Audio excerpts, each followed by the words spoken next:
All across America, of course, here in Maryland, it is Election Day, and this is a WJZ election update. Baltimore City is about to welcome a new mayor. There will be a new face leading the city, and we'll get to that race shortly. But first, let's go to Abijoy Burnett. She has much more on the 7th congressional race. Kwesi Mfume and Kimberly Klacik. Abijoy. Hey there, guys. So this is a really high-profile race between the Congressman Kwesi Mfume and the Republican in the race, Kimberly Klacik. You know, she got a lot of attention after her videos about trash in the city of Baltimore went viral. It got the president's attention, and it also allowed her to raise a lot of money. Now, we caught up with her earlier today, and she said she wanted to focus on jobs and reducing blight in the city of Baltimore. But let's also talk about Representative Kwesi Mfume. He is no stranger to the seat. He held it for 5 terms before the late Congressman Elijah Cummings, and he wants to talk about police reform and of late helping people after the pandemic.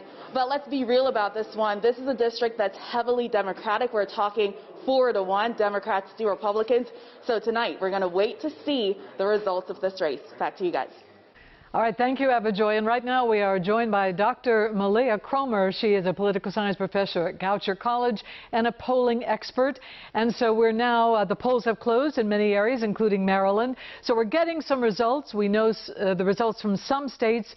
What are you reading so far as you look at the map of America? So what you see right now is almost what you always expect. These red states and blue states, they get called early because there's really no question who's going to win. I think keep a special eye on Florida right now. It looks like Donald Trump is doing pretty well in Florida. He might be poised to win. It really depends on those last results as they trickle in. That's really certainly his key is holding Florida. And Biden then will have to make sure he wins all those upper Midwest states.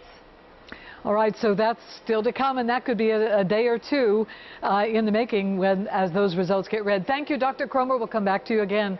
Thank you. Now back to you, Vic and Rick. Okay. Denise, thank you. All right, let's check in with WJZ investigator Mike Halgren. He has been focused on the Baltimore City mayoral race. Mike, tell us what's happening now. Well, Vic and Rick, it could be some time before we get any results from the State Board of Elections. They tweeted that as long as people are still in line waiting to vote, they will not release any of the unofficial results. So we're still waiting on those. Now, Brandon Scott was the front runner in this race. He beat out a crowded Democratic primary, even recently earned the endorsement of his opponent, former Mayor Sheila Dixon. And he did not take anything for granted. He was campaigning throughout the city today, as well as his opponents, including independent Bob Wallace, who spent a lot of money, actually outspent Brandon Scott in the general election portion of this race. Another opponent is Republican pastor Shannon Wright. We also caught up with her earlier today, and she says she wants people to vote their conscience, and she says we need more fiscal responsibility in the city, and that has been one of the main issues, along with crime, education, the economy, and ethical government after the scandal involving former Mayor Catherine Pugh.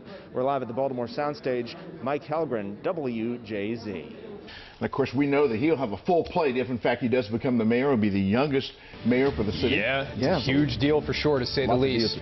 All right, we're going to have another update for you on the local races in about 30 minutes from now. We'll also have up-to-the-minute results on our WJZ app and on our website at WJZ.com, and we'll be right back here in about half hour. Right now, we're going to take you back to CBS News.